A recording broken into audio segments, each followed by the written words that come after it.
I'm going to do my first audiobook reviews for the month of May.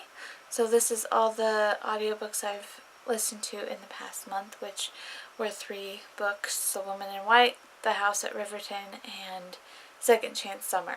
So I'm going to just dive into them a little bit, talk a little bit about each one and what I liked and what I didn't like. First, I'm going to talk about The Woman in White because that was the first one I listened to. And I want to talk about it while it's still kind of fresh in my mind, because it's been quite a few weeks since I finished it. So I'm hoping to be able to talk about it still. So anyway, The Woman in White. Now, The Woman in White was first published in 1860, and it was by Wilkie Collins, which was an author back then. And when it first was published, it was an instant success because of its content. Has secrets, mistaken identities, surprise revelations. It's been turned into movies, and it was turned into a musical. The only thing I know about it is the book, because that's all I've experienced of it. I haven't watched any of the movies or seen the musical, although I would like to now that I listen to the audiobook. It's a mystery thriller, and it's a very complicated book. I really liked this book because I really liked the way that the author wrote it. You don't know exactly what's going on, and you get different perspectives on everything. Because there's parts of the book that he writes from one character's perspective, and then he switches to another character's perspective. And it's like from 4 or 5 different perspectives throughout the whole book. So you're not really sure what truth you're getting. You get to kind of piece it together yourself. It's kind of like unraveling throughout the whole story. And it's really interesting. I really liked the different perspectives. It made it a very different kind of book for me, because I'm used to listening to books or reading books that are just from one perspective, and so you just know what's going in the main character's head, and that's it.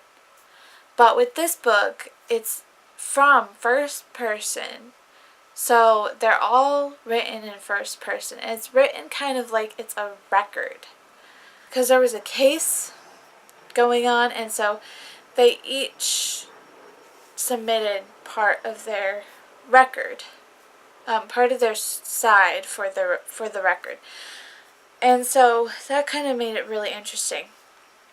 And the thing I really liked about the audiobook is that it was narrated by several different actors, but not in the confusing sense, because sometimes it can be overbearing if there's different actors reading for different people in an audiobook, and they're each reading when that character talks. But with this one, it was only when it was from their perspective that they talked. So it didn't make it confusing at all.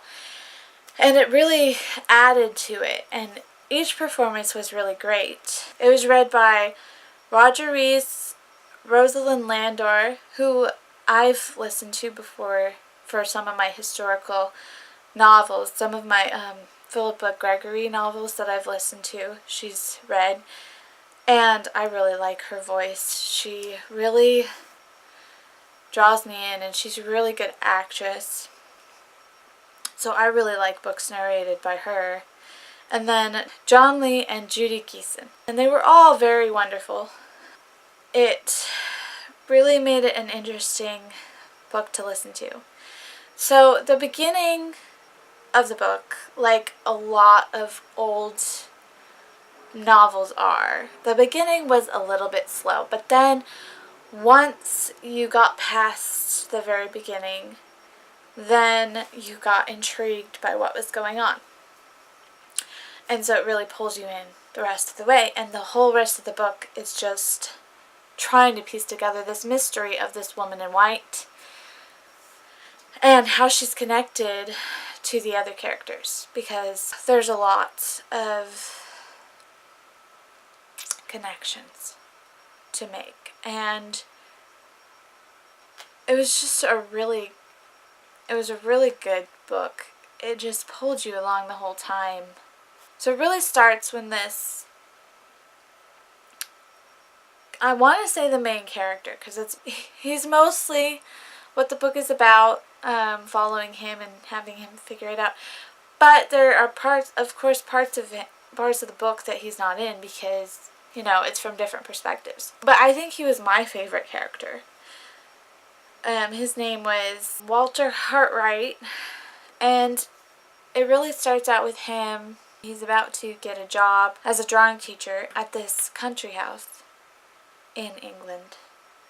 And a night, right before his trip to there, he runs into this woman in white who's very mysterious, and she says some stuff that pulls him in and makes him think about her and wonder what's going on with her, because she's very odd. And then she disappears. And he doesn't see her for a while. And so then he goes to the house and he teaches these two sisters drawing. And then connections are formed between them, friendships, romance, that kind of thing. But the one thing that really is bugging him is that one of the sisters looks so similar to the woman in white. And that's basically how the whole mystery starts, because you start to wonder about their connection, and they're very close in age as well. So it's just a really clever book. I would highly recommend this book, and I know it's kind of old school. It was published in 1860, so it takes place, in that time. But it's really good. It's really, really good. It's one of the first thrillers that was ever written. And that's just one thing that makes it so different. And you just don't really get the whole story until close to the end, when you finally piece together everything. And I really liked the very end of the book. It was a good ending. And a lot of the mystery really made sense. So, I strongly recommend this book. It's really long. It's 25 hours, but it's well worth it. You can find it at audible.com for the audiobook, or I'm sure you could find it on Amazon. If you're not too good with the old school novels, but you would like to give it a try, I highly suggest the audiobook, because, the voices kind of get you past that classic feel, that can make it hard to get into classic books. So I highly recommend the audiobook. So now I'm going to talk about Second Chance Summer, which is a very, very different book from The Woman in White. It's another genre I like to listen to sometimes, young adult. And it was written by Morgan Matson, and it was narrated by Brittany Presley, which I think she did an excellent job. This audiobook came out just in 2012, so it's pretty new. It's kind of different than a lot of young adult novels, especially romance. It's definitely, coming of age type book. But what I really liked about it was that it wasn't just focused on her romance. She was dealing with her dad. Her dad had pancreatic cancer, I think. I'm pretty sure that's the kind of cancer her dad had. It's been a few weeks since I finished this book too, so I'm trying to remember. But her dad had cancer, and it was in the last stage when they found out that he had cancer. So their whole family is dealing with this, the fact that there's not any chance of survival for her father. It's right before the summer, before 12th grade, so she's 17. And so it's a kind of a difficult time of her life anyway. Her parents decide that they want to spend one last summer together. One last real summer together before her dad dies, because they know he's going to die sometime soon, within a few months, is what the doctor says. So they go back to their summer cabin that they haven't gone to in a long, long time. And the last time they were there, she did some stuff that she wasn't too proud of, that cost her her friendship and her boyfriend, and she really didn't want to face those people again, because it's in this little town in the mountains that has a beach, and it's just like a really little town. It has one store and like one diner and the little things. It's mostly where people go for the summer. So they go back to this cabin where they haven't been since she was 12 years old, and she hasn't contacted any of the people from there since then. And she's basically just been ignoring what happened, what she felt like she did. She felt like everything that had happened was her fault. So she really didn't want to go back.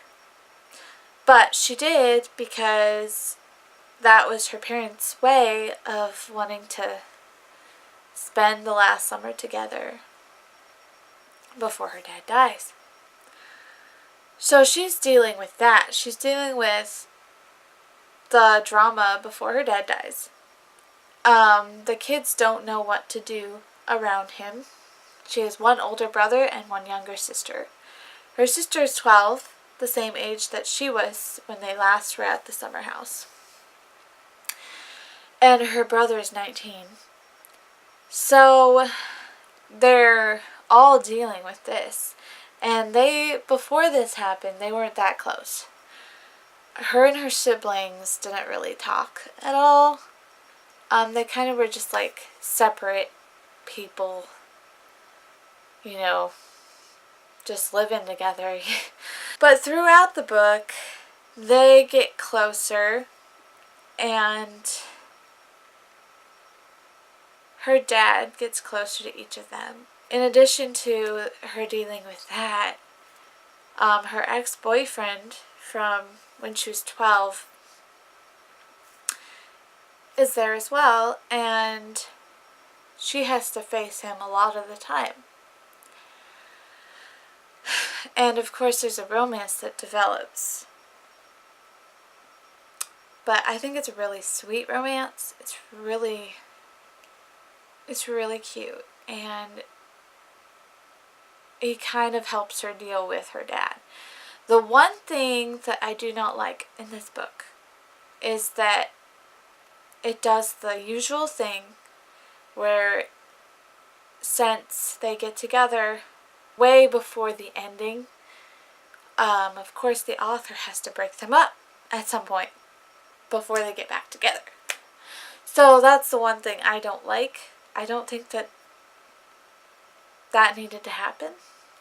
Because that's kind of the usual, sitcom thing that always happens. They always get together too soon, and then the writers have to break them up and then have them not get back together until close to the end. And that's the usual thing that happens. And for this story, I didn't really like that. I mean, it kind of made sense for her character, but it wasn't necessary, I don't think. But, I mean, it was okay. It just kind of made me mad for a while. Because I thought that she had learned not to be that way already. She was already learning how to not run away from things and how to face things. And so it was kind of all of a sudden, ooh, she's trying to run away again. So I don't know. If you listen to it or read it, you can come up with your own opinion of it.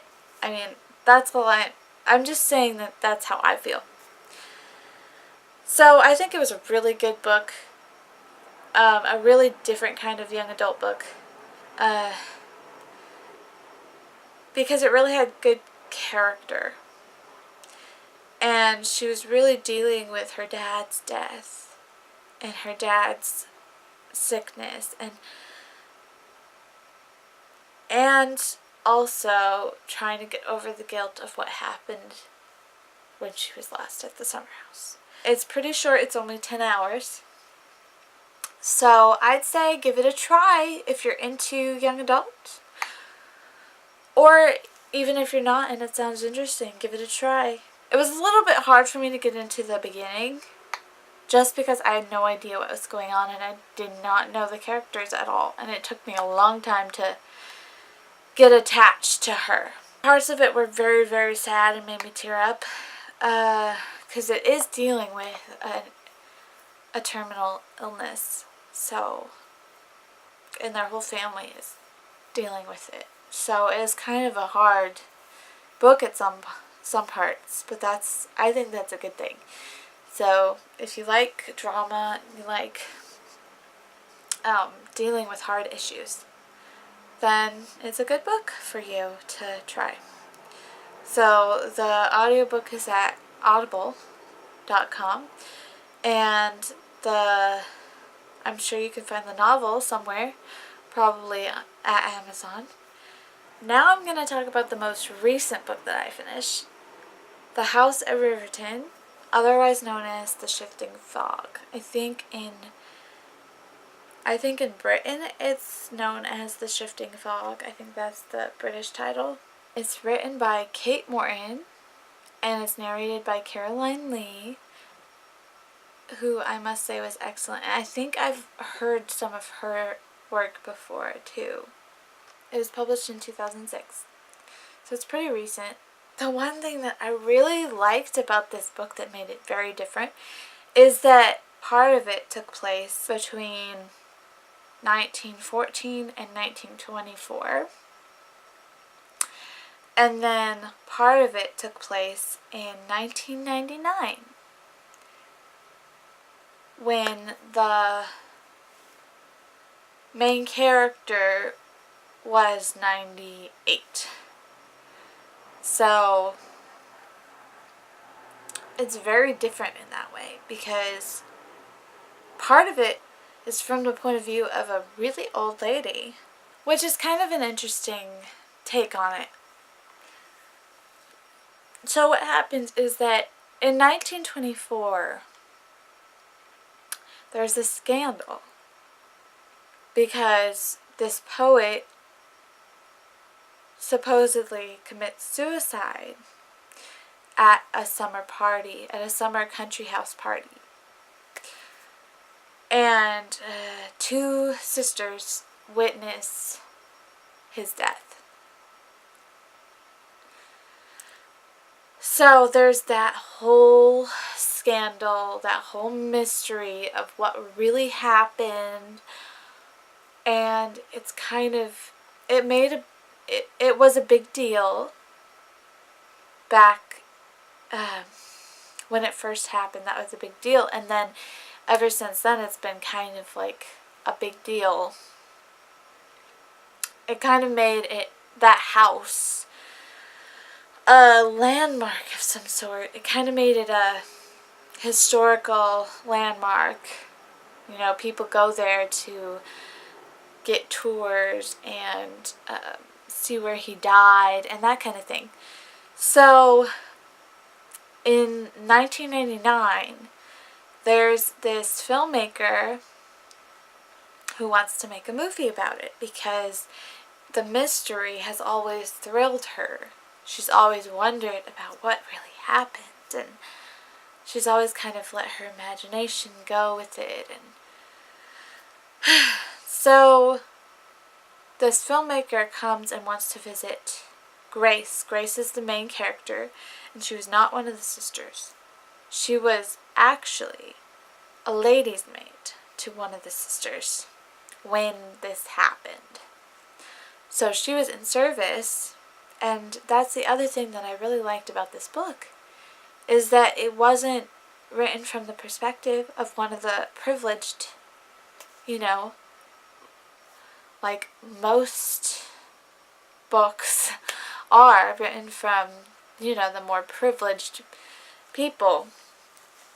But no, it was written from the perspective of someone who was in the service. If you've ever watched Upstairs, Downstairs, or Downton Abbey, it was kind of like written from the perspective of, you know, someone from the downstairs. So that's what it was like. And I really liked the switching back and forth from 1920s area to 1999. It was very interesting. It mostly was 1999, except that she would remember stuff, and so she would go back into there. So there was a lot more of the past, but it was kind of from her memory. So that made it interesting. And the whole time you're wondering what really happened, because it doesn't really feel right what supposedly happened. So the whole time you're kind of wondering what really happened, what led to this incident, and why did the sisters never talk again after that? Because they never spoke. And then one sister ended up dying in a car accident a year later. And the other sister, she died after giving birth. It kind of just died out, you know, the witnesses. So it really made it interesting, and it really, after you listen to the whole thing, the ending kind of just ties everything together. So I'm going to give away a little bit, but not too much. I'm not going to give away what really went down. So if you don't want any spoilers whatsoever, and you are planning on listening to this book or reading it already, and you don't need any more convincing, then I suggest to stop listening right now. But if you want a little bit more convincing, then keep listening. Towards the end of the book, you can tell that Grace, the 98-year-old Grace, is on the verge of dying. Because, you know, she's really old. So she's close to dying. And so earlier in the book, she started to make these series of recorded tapes for her grandson, to tell him what her life was like, and to tell him what really happened and that kind of thing. So a lot of the book is her tapes, talking to her grandson, telling her grandson what happened. And then, towards the very end, she ends up dying, passing away because of old age. But then after that, you get the last tape that she didn't want her grandson to listen to until she was no longer there. So you get the last tape that she recorded. And it's the rest of the story. It's the very last piece of the puzzle. And so in the last tape is when you find out what really happened.